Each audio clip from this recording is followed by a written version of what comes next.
Halo pemirsa, Ruang Kepresidenan hadir dengan sejumlah informasi menarik mengenai agenda serta aktivitas Presiden Republik Indonesia Prabowo Subianto. Bersama saya Priska Priscilla, inilah Ruang Kepresidenan selengkapnya. Kita awali dengan informasi pertama di mana Presiden Prabowo Subianto bertemu Raja Inggris Charles III di Inggris dalam rangka memperkuat diplomasi lingkungan. Pertemuan tersebut menegaskan komitmen bersama dalam mendukung upaya konservasi gajah.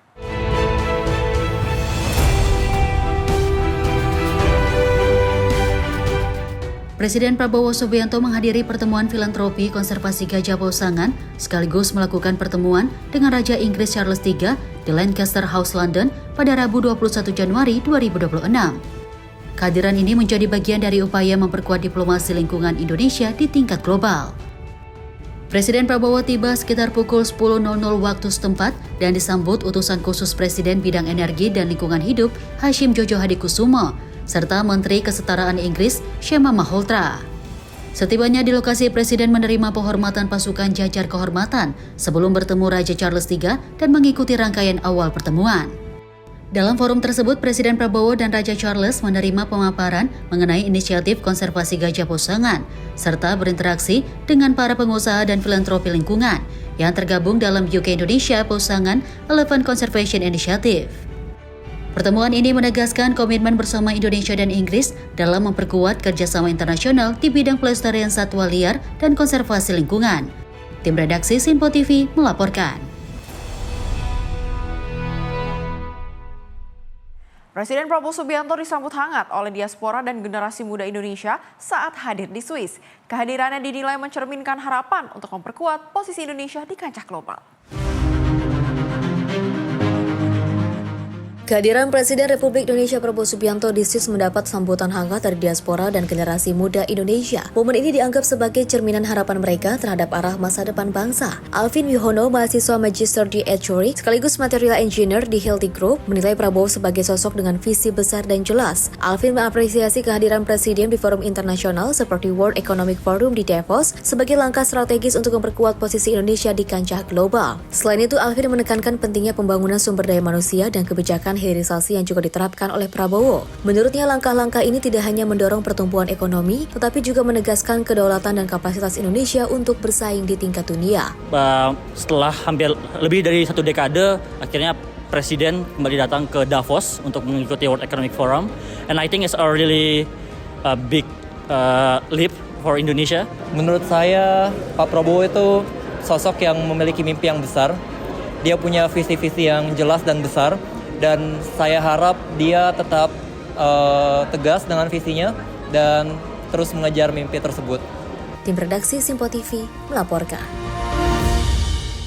Presiden Prabowo Subianto tiba di Swiss pada Rabu 21 Januari untuk menghadiri World Economic Forum 2026. Kedatangan Presiden disambut hangat oleh pejabat perwakilan Indonesia serta diaspora tanah air.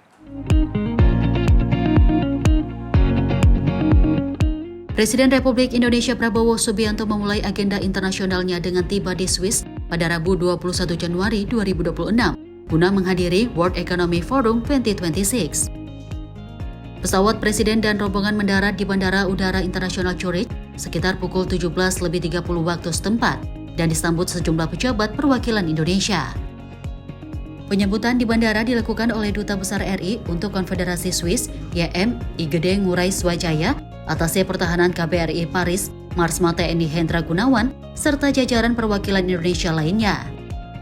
Dari Zurich, Presiden Prabowo melanjutkan perjalanan menuju Hotel Grand Resort Bed Ragaz, lokasi tempatnya bermalam selama kunjungan. Setiba di hotel, Presiden Prabowo disambut hangat oleh diaspora Indonesia, termasuk 2 anak Indonesia yang menyerahkan bunga. Suasana keakraban tampak saat Presiden membalas sapaan dari seluruh diaspora. Dan mengucapkan selamat datang. Saya senang bahwa Pak Prabowo bisa hadir ke Swiss akhirnya ya, karena kita sudah lama dari tahun lalu juga sudah menantikannya. Kami juga satu rombongan ada 12 orang yang datang sengaja untuk menyambut kehadiran Bapak Prabowo di sini. Jadi ketika Bapak RI 1 datang, saya pasti ada perasaan deg-degan juga, dan pada saat saya bersalaman dengan Bapak, saya menyampaikan Schönen Abend karena bahasa Jerman selamat malam, karena saya tahu Bapak bisa bahasa Jerman. Dan juga saya bilang bahwa kita adalah mahasiswa yang ada di Swiss dan Liechtenstein, dan kita ada representasi dari PPI Swiss dan Liechtenstein.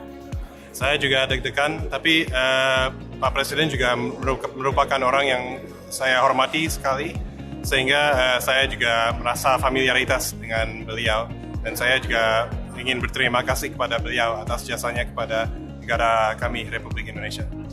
Dengan kehadiran ini, kita tahu bahwasannya ada agenda diplomasi dengan negara-negara lain, dan juga ada event World Economic Forum. Semoga kita bisa mendapatkan investasi yang bagus, investasi yang banyak, supaya kita bisa berkembang bersama dalam segi sumber daya manusia, dan juga bisa memanfaatkan sumber daya alam dengan lebih sustainable lagi dan lebih baik lagi, supaya Indonesia lebih baik lagi ke depannya. Kehadiran Prabowo di Swiss menegaskan komitmen Indonesia untuk berperan aktif dalam forum global serta memperkuat kerjasama internasional melalui World Economic Forum 2026. Tim redaksi Sinpo TV melaporkan. Tak hanya itu saja, namun Presiden Prabowo Subianto juga memberikan pidato kunci mengenai peta ekonomi Indonesia pada acara World Economic Forum 2026. Kepala negara menyebut pendirian Danantara Indonesia siap jadi mitra untuk industri masa depan global. World Economic Forum (WEF) Annual Meeting 2026 yang digelar pada Kamis 22 Januari 2026 di Davos, Swiss menjadi tempat bagi Presiden Prabowo Subianto untuk menegaskan bahwa selain perdamaian dan stabilitas, pertumbuhan ekonomi membutuhkan tata kelola negara yang kuat serta alokasi modal yang efisien. Berdasarkan pernyataan dari Dana Moneter Internasional atau IMF, Indonesia merupakan negara yang stabil dengan mampu menjaga pertumbuhan ekonomi secara konsisten, termasuk inflasi dan defisit anggaran. Kepala negara menjelaskan pembentukan Sovereign Wealth Fund Danantara Indonesia sebagai instrumen strategis untuk mendorong pertumbuhan dan industrialisasi nasional yang menjadi fondasi kemitraan Indonesia dengan investor global.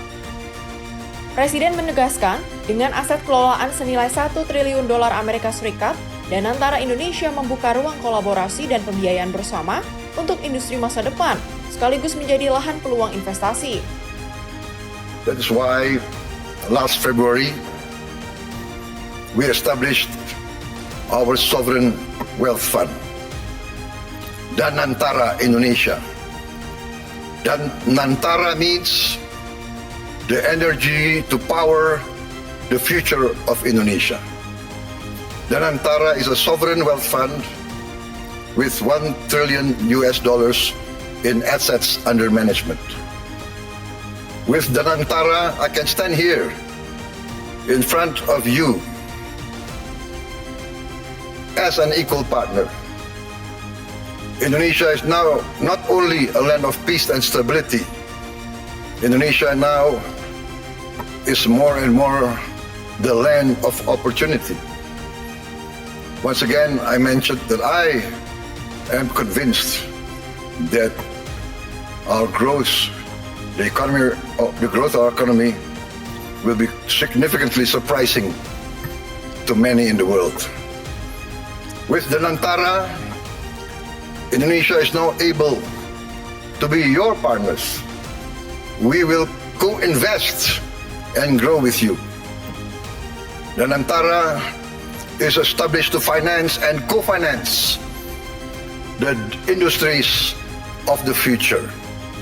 Pidato Presiden Prabowo di WEF 2026 menegaskan posisi Indonesia sebagai mitra global yang stabil, inklusif, dan siap tumbuh bersama dengan pembangunan manusia sebagai pusat strategi ekonomi nasional. Tim redaksi Sinpo TV melaporkan. Dan akhirnya Presiden Prabowo Subianto tiba di tanah air setelah melakukan kunjungan kerja ke luar negeri. Presiden membawa komitmen investasi 90 triliun rupiah sekaligus peluang peran Indonesia dalam perdamaian Gaza. Setelah menuntaskan rangkaian kunjungan kerja ke luar negeri, Presiden Prabowo Subianto tiba kembali di tanah air. Pesawat Garuda Indonesia 1 yang membawanya mendarat di Base Ops Halim Perdana Kusuma, Jakarta pada Sabtu 24 Januari pukul 17.41 waktu Indonesia bagian Barat disambut sejumlah pejabat negara. Dalam kunjungannya ke Inggris, Presiden Prabowo bertemu Perdana Menteri Keir Starmer dan Raja Charles III. Pertemuan tersebut menghasilkan 3 kesepakatan utama, yakni komitmen investasi sebesar 4 miliar pound sterling atau sekitar 90 triliun rupiah. penguatan kerjasama maritim, serta pembangunan 1.582 kapal nelayan yang akan diproduksi dan dirakit ke Indonesia, termasuk kerjasama pendidikan tinggi. Selanjutnya, Presiden Prabowo menghadiri World Economic Forum Annual Meeting 2026 di Davos, Swiss. Di hadapan para pemimpin perusahaan global, ia memaparkan visi ekonomi Indonesia, sekaligus menguatkan peluang investasi strategis, serta membawa capaian diplomatik berupa keanggotaan Indonesia dalam Board of Peace untuk mendorong perdamaian global termasuk di Gaza. Tim redaksi Sinpo TV melaporkan. Sementara itu, Menteri Energi dan Sumber Daya Mineral, Bahlil Lahadalia, menegaskan pemerintah mulai mengurangi ketergantungan terhadap impor bahan bakar minyak pada tahun 2026. Menteri ESDM, Bahlil Lahadalia, menjelaskan pemerintah mulai menata kebijakan impor BBM sebagai upaya memperkuat ketahanan energi nasional pada tahun 2026. Untuk jenis solar, pemerintah memutuskan tidak lagi melakukan impor solar C48 karena kebutuhan dalam negeri sudah dapat dipenuhi dari produksi nasional. Sementara, untuk solar jenis C51, impor masih diperlukan karena volumenya terbatas dan kilang dalam negeri belum sepenuhnya siap. Pemerintah menargetkan impor solar C51 akan dihentikan pada semester kedua tahun 2026. Sementara untuk BBM jenis bensin seperti RON 92, RON 95, dan RON 98, impor masih dilakukan hingga tahun 2027 sambil menunggu peningkatan kapasitas produksi kilang dalam negeri melalui program pengembangan dan modernisasi kilang atau RDMP. Impor BBM di 2026 khusus untuk solar sudah kita putuskan tidak melakukan impor di C48. Namun C51 karena volumenya kecil dan pabrik refinery kita belum siap memenuhi kebutuhan dalam negeri, akan dilakukan penghentiannya di semester 2 di 2026. Untuk bensin RON 92, 95, 98 tetap kita masih melakukan impor sampai dengan 2027 ketika ekspansi produksi RDMP di kilang dalam negeri sudah mencukupi. Dari Jakarta, Fani Davarisiano, Sinpo TV melaporkan. Beralih ke Wakil Ketua Komisi 10 DPR, lalu Hadrian Irvani, menanggapi perihal pertemuan Presiden Prabowo Subianto dengan legenda sepak bola Prancis, Zidane Zidane, lalu mengatakan pihaknya mendukung penuh langkah Presiden Prabowo, terlebih mengenai wacana membangun lapangan sepak bola di sekolah-sekolah baru. Di sela lawatannya di luar negeri, Presiden Prabowo Subianto melakukan pertemuan dengan legenda sepak bola Prancis, Zinedine Zidane, pada beberapa waktu lalu. Dalam pertemuan ini membahas masukan dari Zidane untuk kemajuan sepak bola tanah air. Selain itu, Presiden Prabowo juga menginginkan agar lapangan sepak bola dapat dibangun di sekolah-sekolah baru. Wakil Ketua Komisi 10 DPR, lalu Hadrian Irvani menilai wacana Presiden Prabowo merupakan sebagai bentuk mempersiapkan fondasi sepak bola tanah air agar mampu bersaing di Piala Dunia mendatang. Ya, tentu hari ini kami di Komisi 10 ingin memperdalam informasi-informasi yang beredar di media. Bahwa kemarin Pak Presiden Prabowo bertemu dengan legenda sepak bola Zinedine Zidane. Nah, tentu kami ingin memperdalam ke Menpora sekaligus beliau Ketua Umum PSSI hasil dari pertemuan itu apa. Tetapi tadi sempat ngobrol bahwa Presiden ingin membangun lapangan sepak bola di sekolah-sekolah baru yang akan dibangun. Itu hasilnya pertemuan dengan Zinedine Zidane. Artinya apa? Bahwa Presiden menginginkan bahwa dalam pembinaan sepak bola nasional itu tidak bisa secara instan. Kita kemarin sudah mencoba melalui naturalisasi dan sebagainya, ternyata instan itu tidak membuahkan hasil. Sehingga Presiden menyadari itu, akhirnya Presiden ingin menetapkan atau mempersiapkan fondasi sepak bola nasional kita dalam rangka melaksanakan peta jalan sepak bola nasional yang sudah ada untuk menuju Piala Dunia 2030. Jadi nanti di sekolah-sekolah baru yang akan dibangun itu nanti harus ada lapangan sepak bola di situ. Dari Jakarta, Fahrizal Ahmad Amin, Sinpo TV melaporkan.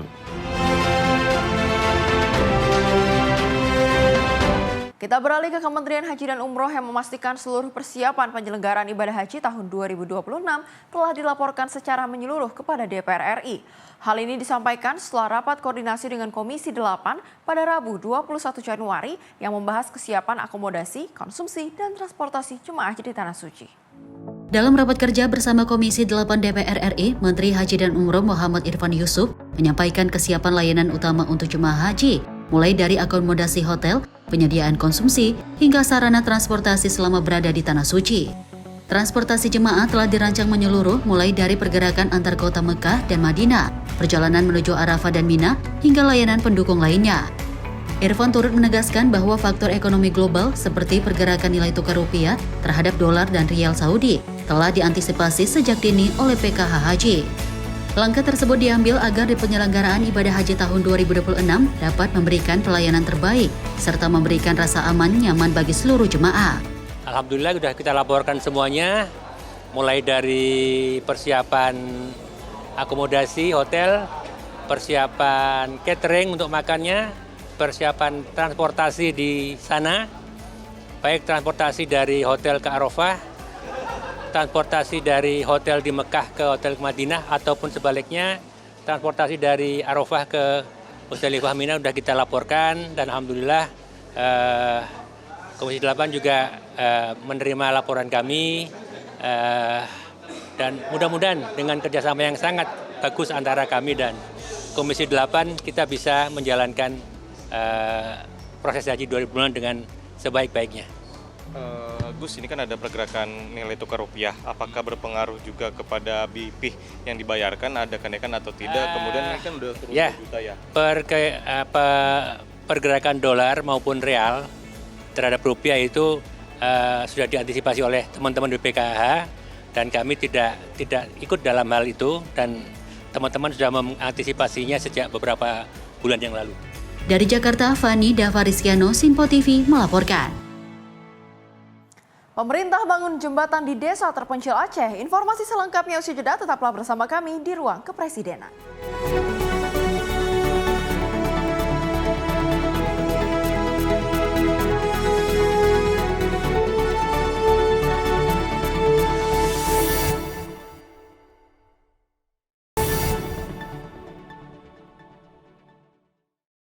Terima kasih pemirsa, Anda masih bersama kami di Sinpo TV. Kita lanjutkan ke informasi berikutnya di mana pemerintah membangun jembatan di desa-desa terpencil Aceh untuk mempermudah akses warga. Proyek ini juga diharapkan mendukung pemulihan ekonomi dan memudahkan distribusi kebutuhan pokok antar desa.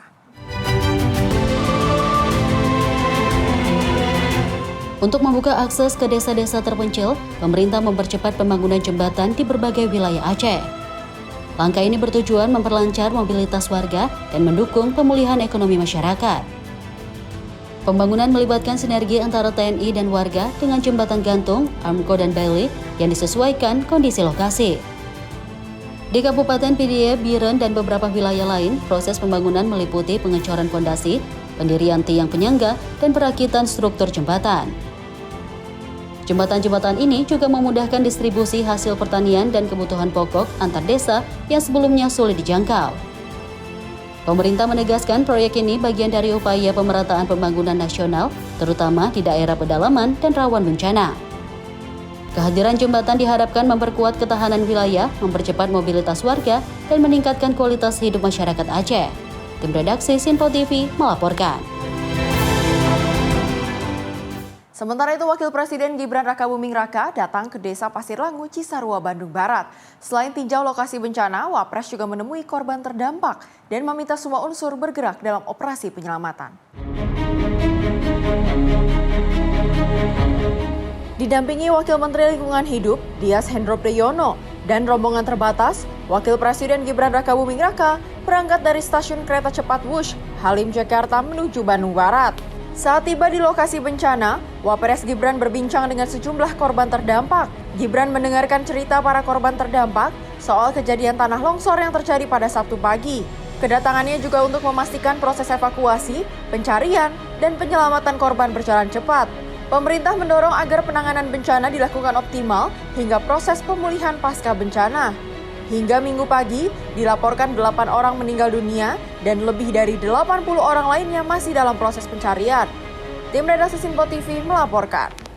Pemirsa, penanganan sekaligus pencarian korban longsor di Pasir Langu, Kabupaten Bandung Barat, Jawa Barat dipastikan dilakukan selama 24 jam jika tidak terkendala hujan. Proses pencarian akan dilakukan tim gabungan dengan ratusan personel hingga sisa sekitar 80 korban yang tertimbun bisa ditemukan.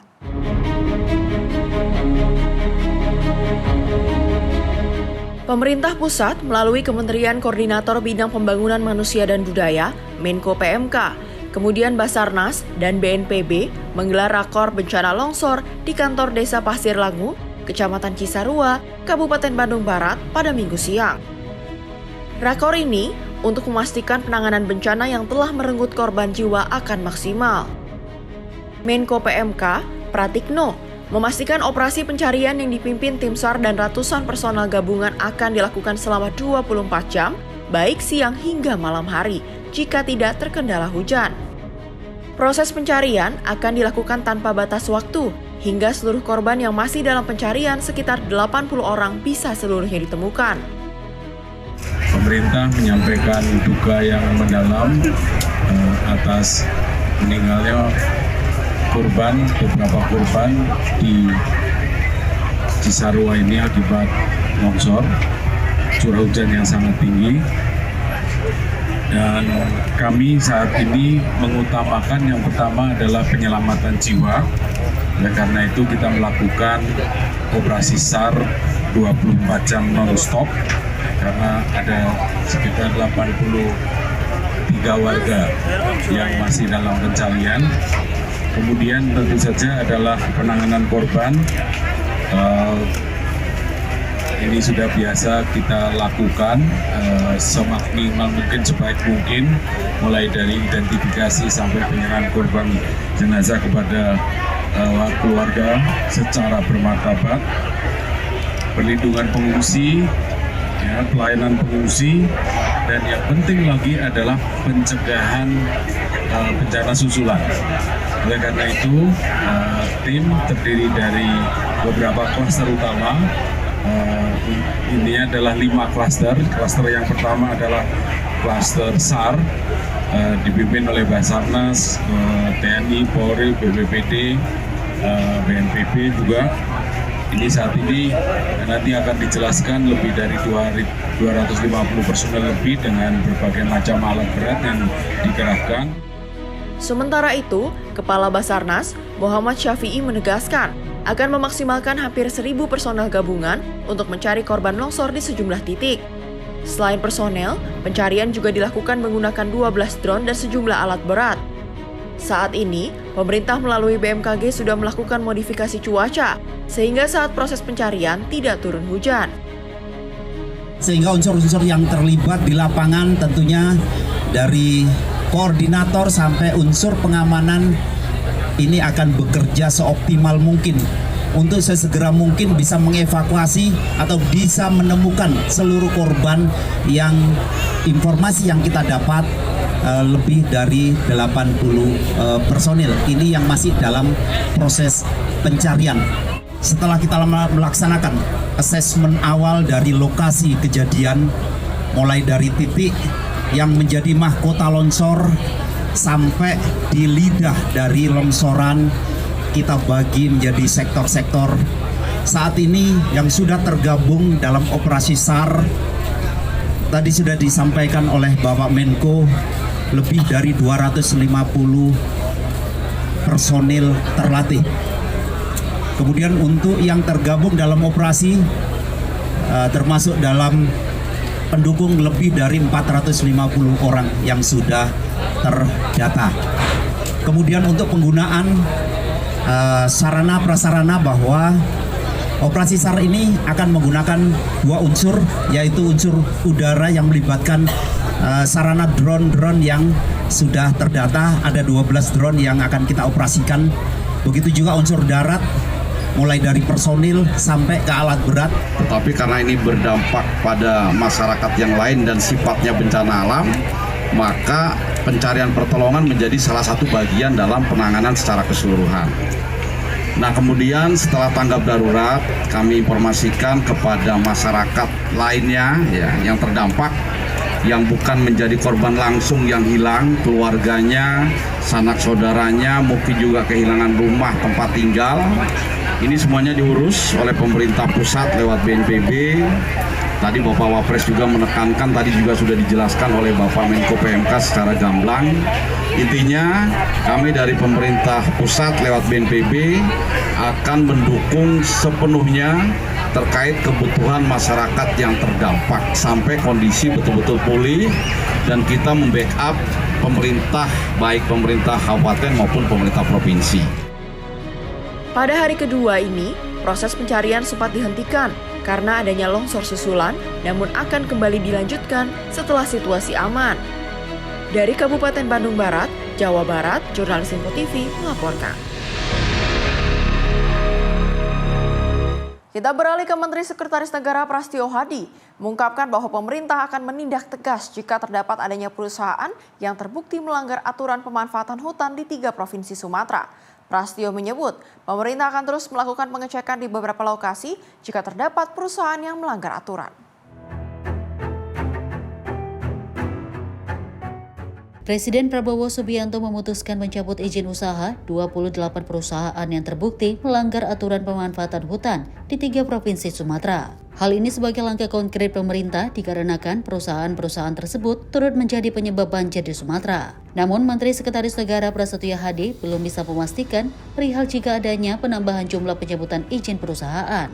Nantinya jika terdapat perusahaan yang melanggar aturan pemanfaatan hutan, pemerintah akan menindak secara tegas. Mas terkait yang 28 perusahaan izinnya yang dicabut itu kira-kira bakal bertambah lagi atau gimana Mas? Daftar perusahaannya ini? Kalau pertanyaan bertambah lagi atau tidak tergantung temuan di lapangannya ya. Ini kan memang proses penegakan hukum. Kalau memang ditemukan ada pelanggaran hukum apapun bentuknya ya kita sikap tegas. Mas, ini kan dari Kementerian Lingkungan Hidup itu kan ada 6 perusahaan dari 28 itu yang digugat secara perdata. Kalau dari negara sendiri akan gugat juga nggak di 28 ini beberapanya mungkin gitu? Nanti kita pelajari ya. Jadi kebetulan siang ini memang mau ada rapat. Berarti Kementerian tindak lanjut dari pengumuman proses pencabutan 28 perusahaan di 3 provinsi di Sumatera. Dari Jakarta, Farizal Ahmad Amin, Sinpo TV melaporkan. Sementara itu, Kementerian Pendidikan Tinggi, Sains dan Teknologi menegaskan komitmennya dalam memperkuat kemitraan strategis di bidang pendidikan tinggi, sains dan teknologi bersama Prancis. Pertemuan ini menjadi penanda bahwa kedua negara ini ingin membangun kerjasama yang berjangka panjang, terstruktur, dan saling menguntungkan.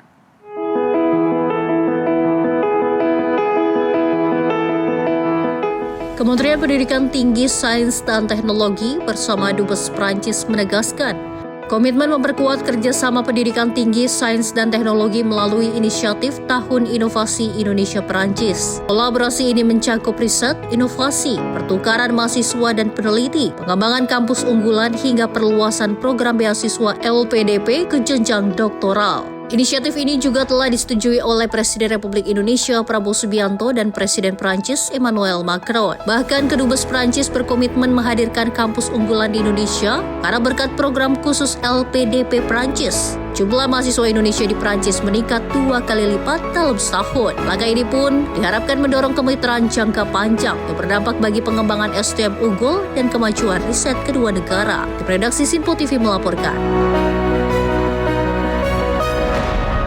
Sementara itu, Menteri Pemuda dan Olahraga Erick Thohir menyampaikan tanggapannya terkait arahan Presiden Prabowo Subianto yang berencana membangun lapangan sepak bola di setiap sekolah baru. Kebijakan tersebut merupakan bagian dari upaya pembangunan sumber daya manusia melalui sinergi pendidikan, pemuda, dan olahraga.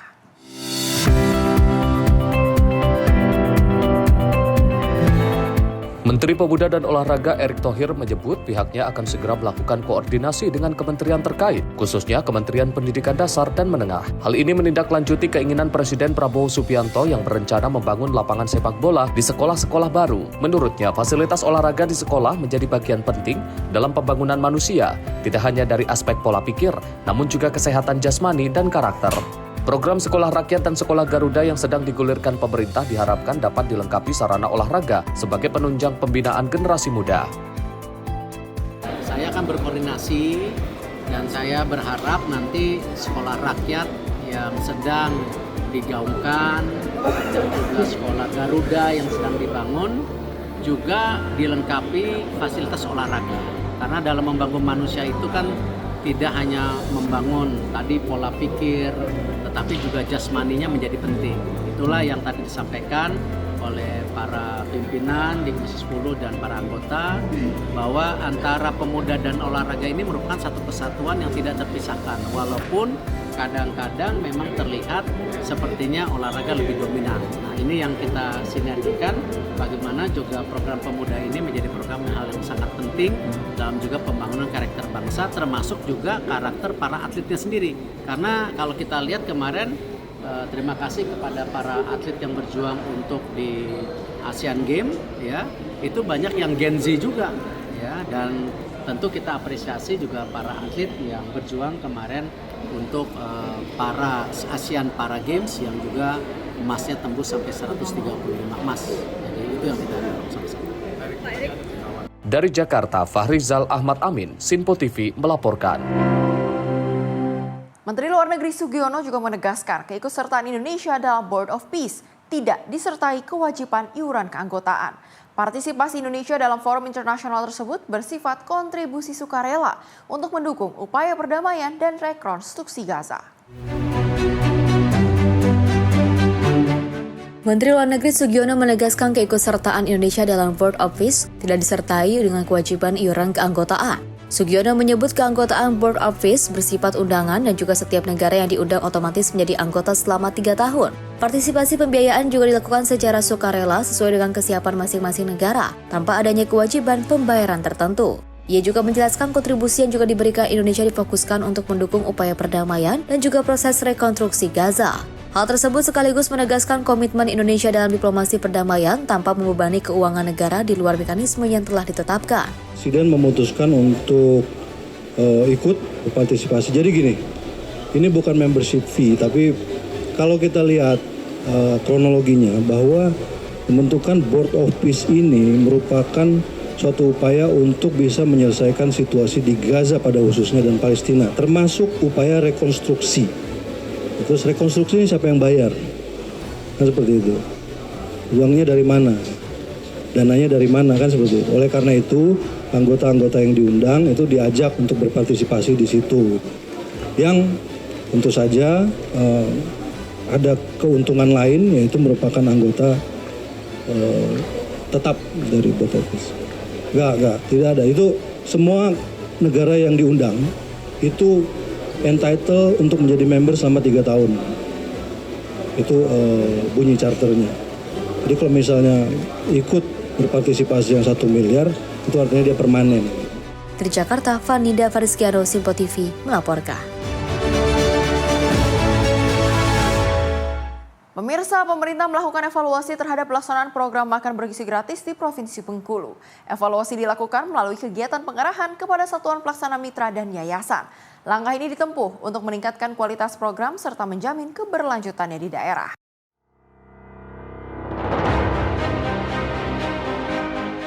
Wakil Kepala Badan Gizi Nasional Sony Sonjaya melakukan kegiatan pengarahan dan evaluasi kepada Kepala Satuan Pelaksana Kasatpel Mitra serta yayasan di Provinsi Bengkulu. Kegiatan ini merupakan bagian dari upaya penguatan pelaksanaan program makan bergizi gratis atau MBG. Melalui forum ini dilakukan evaluasi menyeluruh serta penyelarasan peran seluruh pihak yang terlibat. Tujuannya untuk meningkatkan kualitas dan efektivitas pelaksanaan program MBG di daerah. Dalam kegiatan tersebut ditekankan pentingnya koordinasi antara pemerintah daerah, satuan pelaksana mitra, serta yayasan agar program dapat berjalan sesuai target dan standar yang telah ditetapkan. Pemerintah daerah Provinsi Bengkulu juga terus melakukan berbagai persiapan, termasuk memperkuat rantai pasok. Langkah ini dilakukan untuk menjamin keberlanjutan program makan bergizi gratis di Provinsi Bengkulu. Di Bengkulu sudah berdiri 114 SPPG yang melayani lebih dari 583.000 penerima manfaat. Siapakah penerima manfaat itu? Penerima manfaat tersebut adalah balita, ibu hamil, ibu menyusui, dan peserta didik. Insya Allah tahun 2026 akan ditingkatkan kembali jumlahnya sesuai dengan kebutuhan. Yang kedua, review ini mengingatkan kepada mitra bahwa program MBG harus didukung secara optimal. Oleh karena itu kami mengingatkan, memang pada awalnya mungkin ada yang membangun terburu-buru karena ingin memberikan layanan yang cepat. Program harus dilaksanakan dengan optimal. Tahun 2026 kami akan melakukan grading, artinya melakukan penilaian mana SPPG yang memenuhi sarana prasarana, mana yang tidak. Dan tidak menutup kemungkinan apabila memang SPPG yang betul-betul di bawah standar, kami akan putus kontraknya. Karena jangan sampai program ini dilaksanakan asal-asalan. Dan juga melakukan review kepada SPPI agar semakin meningkatkan kualitas. Terima kasih kepada Bapak Gubernur, kepada Gubernur, Pak Wagub yang telah mendorong. Dan yang ketiga, kami mengingatkan juga kepada Satgas MBG Kabupaten Kota bahwa selain tugas mendorong pertumbuhan SPPG, bahwa kebutuhan bahan pokok itu harus dipikirkan. Jangan sampai uang miliaran yang dikirim oleh pemerintah setiap hari ke Bengkulu dialirkan ke daerah lain. Sebagai contoh, kebutuhan pisang ternyata tidak dapat dipenuhi sehingga akhirnya membeli pisang dari daerah lain. Ini artinya uang dari pemerintah untuk kebutuhan membeli pisang daerah Bengkulu ternyata harus dialirkan ke daerah lain untuk membeli pisang dari daerah lain. Nah, apabila memang itu bisa diserap, artinya pemerintah daerah harus menyiapkan kebutuhan. Melalui pengarahan dan evaluasi ini, diharapkan seluruh pihak dapat menyelaraskan peran masing-masing, sehingga program makan bergizi gratis dapat berjalan optimal dan berkelanjutan. Dengan penguatan koordinasi dan rantai pasok, pemerintah berharap program makan bergizi gratis di Provinsi Bengkulu dapat memberikan manfaat maksimal bagi masyarakat. Redaksi Sinpo TV melaporkan. Informasi lainnya datang dari Satgas Percepatan Rehabilitasi dan Rekonstruksi Bencana Aceh Sumatera, menetapkan skema bantuan kompensasi dan pembiayaan bagi korban bencana di Aceh, Sumatera Utara, dan Sumatera Barat. Kebijakan ini disampaikan dalam konferensi pers di Kementerian Dalam Negeri Jakarta sebagai upaya mempercepat pemulihan rumah dan ekonomi masyarakat terdampak.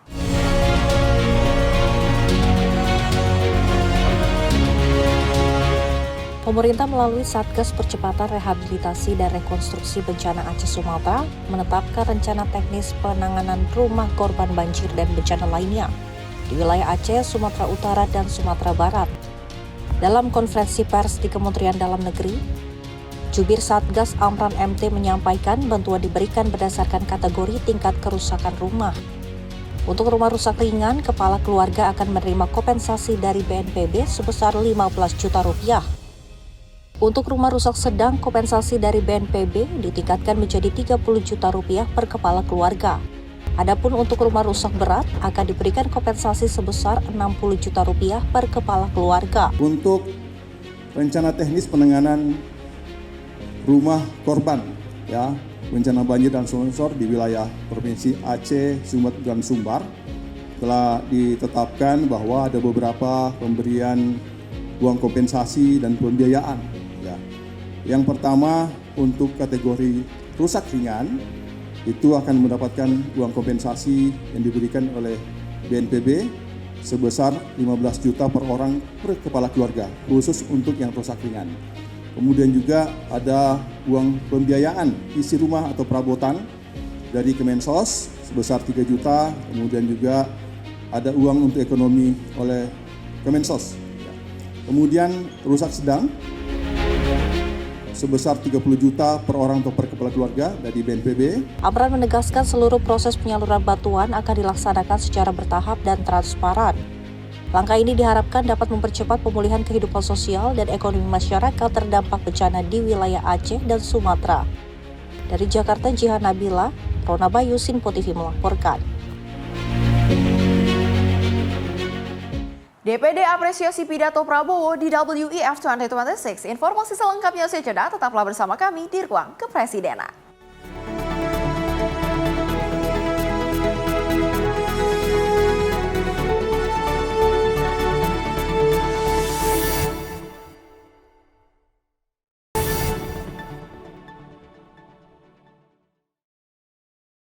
Terima kasih pemirsa, Anda masih bersama kami di Sinpo TV.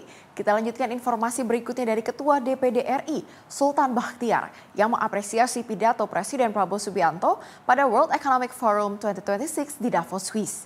Ia menilai pidato tersebut mencerminkan kepemimpinan seorang negarawan yang mampu menunjukkan bahwa Indonesia berada di jalur yang tepat dalam menghadapi berbagai tantangan global dengan menegaskan posisi Indonesia sebagai negara yang tetap menjaga kepentingan nasional.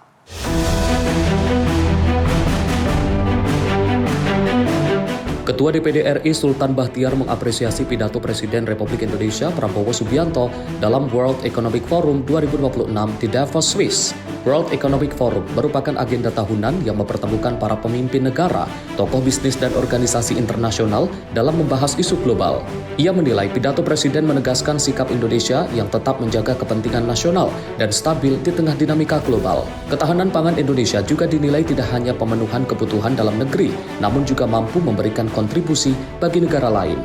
Excellency, kenapa? Karena beliau mengambil angle atau speech atau pidato yang betul-betul menggambarkan bahwa Indonesia sudah on the track terkait dengan semua isu yang ada sekarang. Ekonomi kita juga baik, tumbuh dengan situasi global yang kadang-kadang memang up and down. Lalu kemudian kita berhasil memastikan bahwa pangan Indonesia juga sangat kuat. Kemudian bahkan kita bukan hanya memenuhi dalam negeri, kita juga sudah bisa membantu negara lain. Tapi poinnya adalah kami mengapresiasi statement pidato Pak Presiden sebagai sebuah atau sebagai seorang yang bukan hanya head of state tapi betul-betul dia negarawan yang memposisikan bahwa ini kita berdiri di langkah yang tepat.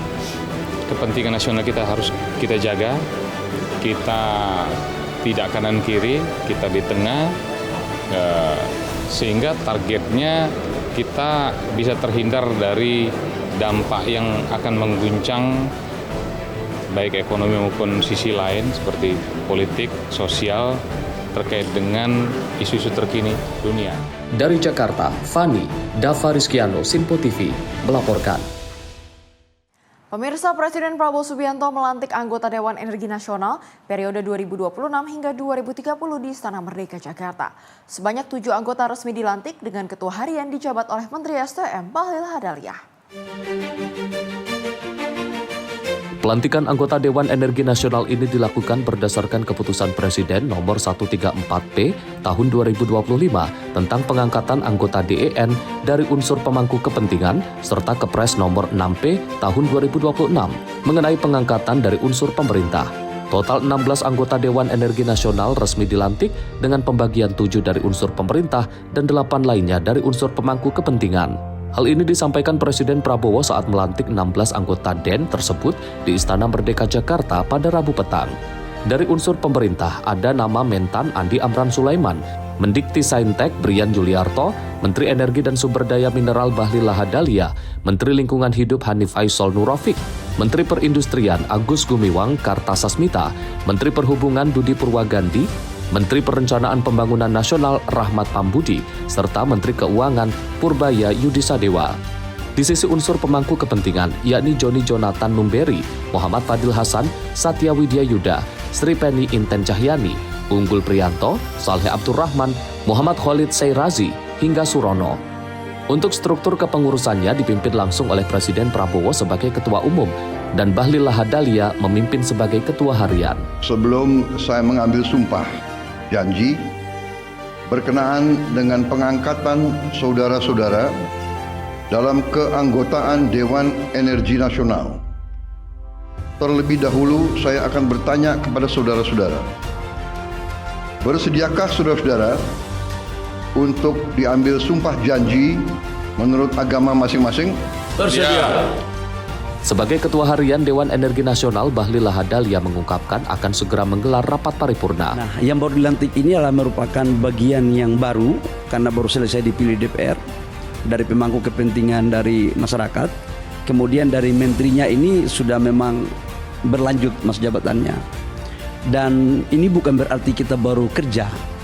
ini sudah kita kerja dengan membangun beberapa tahapan RUKN, rancangan umum energi, sampai dengan bagaimana membangun berbagai kebijakan, termasuk dalamnya adalah pembangunan energi baru terbarukan dan juga adalah mendorong untuk pakai tenaga nuklir.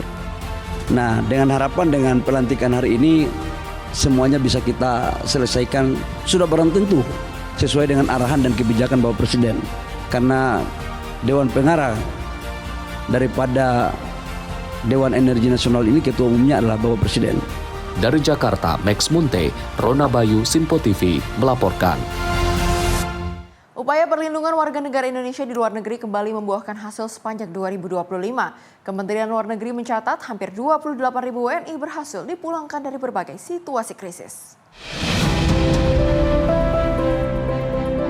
Kementerian Luar Negeri mencatat keberhasilan memulangkan hampir 28.000 warga negara Indonesia sepanjang 2025 dari berbagai situasi krisis di luar negeri.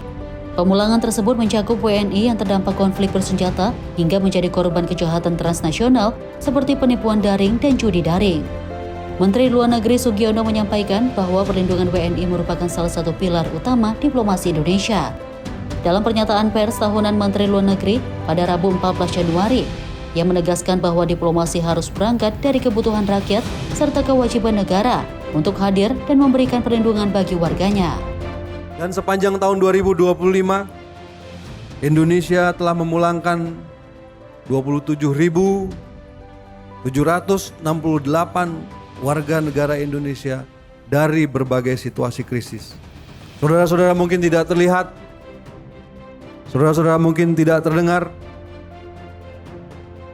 tapi percayalah, apa yang saudara-saudara lakukan menunjukkan bahwa pemerintah Republik Indonesia hadir untuk melindungi warga negaranya dimanapun berada. Kementerian Luar Negeri akan terus memperkuat kemitraan, kesiapsiagaan perwakilan, sistem peringatan dini, dan juga digitalisasi layanan. Atas capaian tersebut, Sugiono mengapresiasi seluruh perwakilan Indonesia yang terlibat langsung dalam proses evakuasi WNI dari situasi berbahaya. Kedepan, Kementerian Luar Negeri akan terus memperkuat kerjasama antar lembaga, sistem peringatan dini, serta digitalisasi layanan, sekaligus menyiapkan berbagai inisiatif untuk mendukung mobilitas dan peran diaspora Indonesia. Tim redaksi Simpo TV melaporkan. Sementara itu, Ketua MPR RI Ahmad Muzani menyebut pembahasan konsep pokok-pokok haluan negara (PPHN) di internal MPR telah selesai dan sudah disepakati seluruh fraksi. MPR akan segera membahas konsep PPHN tersebut bersama Presiden untuk menentukan arah dan bentuk hukum yang sah. Pembahasan konsep pokok-pokok haluan negara (PPHN) di internal MPR telah rampung dibahas. Ketua MPR RI Ahmad Muzani menyebut bahwa konsep ini merupakan mandat pimpinan MPR dari beberapa periode sebelumnya dan ditargetkan selesai sebagai bentuk tanggung jawab melanjutkan amanat tersebut. Ia juga menjelaskan, sejak Agustus 2025, konsep PPHN telah diterima dan disepakati seluruh fraksi di MPR sebagai satu dokumen bersama. Hingga saat ini, pihaknya masih mendiskusikan bentuk hukum dari PPHN tersebut dan akan melakukan pembahasan lanjutan dengan Presiden untuk menentukan arah dan format final PPHN ke depannya. PPHN pembahasannya di MPR sudah selesai. Jadi PPHN itu adalah amanat dari pimpinan MPR berperiode-periode.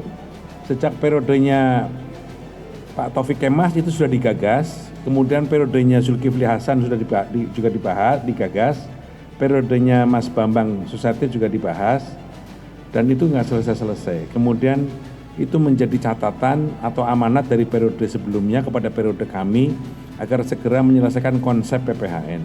Karena itu kemudian kami mengejar agar konsep PPHN itu bisa diselesaikan karena ini bagian dari amanat pimpinan MPR yang lalu kepada kami. Maka pada akhir Agustus ya Bu, pada akhir Agustus sebagai sebuah konsep pokok-pokok haluan negara kami anggap selesai dan itu sudah diputuskan, diterima oleh semua fraksi yang ada di MPR sebagai sebuah konsep PPHN. Konsep PPHN itu sudah kita terima dan sekarang sedang di tangan kami sedang akan komunikasikan dengan Presiden untuk didiskusikan bersama. Termasuk apakah termasuk bagaimana mendapatkan bentuk PPHN ini mau dikemanakan. Bisa undang-undang, bisa TAP MPR, tapi TAP MPR itu juga sudah nggak ada lagi. Bisa apa? Makanya itu makanya kita perlu diskusi dengan Presiden. Kira-kira hasil diskusi dengan Presiden inilah yang nanti akan menjadi rumusan nanti apa. Dari Jakarta, Fani Davarisiano, Sinpo TV melaporkan. Pemirsa, DPR RI resmi menyetujui pembahasan percepatan reformasi Polri yang menjelaskan Polri tetap berada langsung di bawah Presiden tanpa diubah menjadi kementerian. Keputusan tersebut telah disahkan dalam rapat paripurna ke-12 yang dilaksanakan di Kompleks Parlemen Senayan, Jakarta pada Selasa pagi. Dalam rapat paripurna ke-12, DPR RI telah menetapkan hasil pembahasan percepatan reformasi Polri sebagai keputusan mengikat. Dalam aturan tersebut, Kapolri tetap diangkat dan diberhentikan oleh Presiden dengan persetujuan DPR RI, sebagaimana diatur dalam Pasal 7 TAP MPR Nomor 7 Tahun 2000 dan Peraturan Perundang-undangan yang berlaku. Dalam putusan tersebut, DPR mengesahkan 8 poin percepatan reformasi Polri dengan catatan keseluruhan poin tersebut wajib dilaksanakan sebagai bagian dari reformasi Polri yang sistemik dan berkelanjutan. Telah membuat kesimpulan keputusan rapat kerja yaitu 8 poin percepatan reformasi Polri. Sebagai berikut saya bacakan. Yang pertama, Komisi 3 DPR RI menegaskan bahwa kedudukan Polri berada di bawah Presiden langsung dan tidak berbentuk kementerian. Yang kedua, Komisi 3 DPR RI mendukung maksimalisasi kerja Kompolnas untuk membantu Presiden dalam menetapkan arah kebijakan Polri dan memberikan pertimbangan kepada Presiden. 3. Komisi 3 DPR RI menegaskan bahwa penugasan anggota Polri untuk menduduki jabatan di luar struktur organisasi Polri. 4. Komisi 3 DPR RI akan memaksimalkan pengawasan terhadap Polri. 5. Komisi 3 DPR RI menegaskan bahwa perencanaan dan penyusunan anggaran Polri yang saat ini dilaksanakan dengan prinsip berbasis akar rumput atau bottom up, yaitu diawali dari usulan. 6. Komisi 3 DPR RI meminta agar dalam melakukan reformasi Polri dititik beratkan pada reformasi kultural, dimulai dengan Sidang Dewan yang kami hormati. Sekarang perkenankan kami menanyakan kepada Sidang Dewan yang terhormat terhadap laporan Komisi 3 DPR RI atas hasil pembahasan percepatan reformasi Polri. Apakah dapat disetujui? Dari Jakarta, Fani Davarisiano, Sinpo TV melaporkan. Kita beralih dari para penarik becak di Kabupaten Sidoarjo yang menyambut gembira bantuan becak listrik yang mereka terima. Rasa syukur itu diwujudkan dengan doa dan harapan yang dipanjatkan untuk Presiden Prabowo Subianto.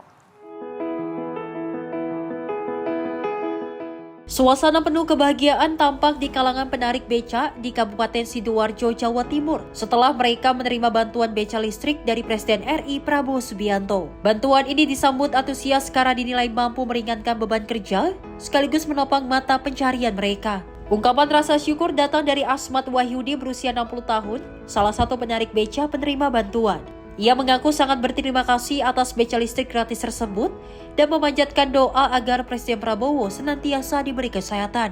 Doa serupa juga disampaikan Ridwan 80 tahun yang berharap Presiden Prabowo Subianto diberikan kelancaran dalam memimpin bangsa. Bantuan beca listrik saking Bapak Presiden Prabowo, matur suwun sangat acara beca listrik saking Presiden kita. Alhamdulillah remen sangat kula gunakaken saumur sisa kula, saumur hidup. Matur suwun sangat Pak Prabowo Presiden kita, kula diparingi becak listrik untuk bekerja tiap hari. Matur suwun sangat, mudah-mudahan kelancarani keseger kewarasane mugi-mugi tambah kali yang damel gesang sambil dunia akhirat. Becak pancal, asal bantuan becak listrik, alhamdulillah saking Bapak Presiden Prabowo Subianto. Alhamdulillah Bapak Prabowo ini kayak becak gratis. Alhamdulillah mantep. Ya jelas menek gratis ya. Kayak itu ngono masuk Pak. Prabowo ngatekno karo iku nih rakyat sing cilik-cilik ngene lho Pak. Alhamdulillah matur suwun. Merjuangno rakyat sing ngene lho Pak. Pada Rabu pekan ini, pemerintah Kabupaten Sidoarjo menerima total 200 unit beca listrik dari Presiden Prabowo yang kemudian langsung disalurkan secara gratis di pendopo Delta Wibawa. Para penarik beca menilai bantuan tersebut sebagai bukti nyata keberpihakan terhadap pemberdayaan rakyat kecil, sekaligus upaya mendorong penggunaan transportasi ramah lingkungan. Tim redaksi Simpo TV melaporkan. Pemirsa, informasi tadi sekaligus menutup perjumpaan kita pada Ruang Kepresidenan kali ini. Saya Priska Priscilla mewakili kerabat kerja yang bertugas. Terima kasih atas kebersamaan Anda dan sampai jumpa.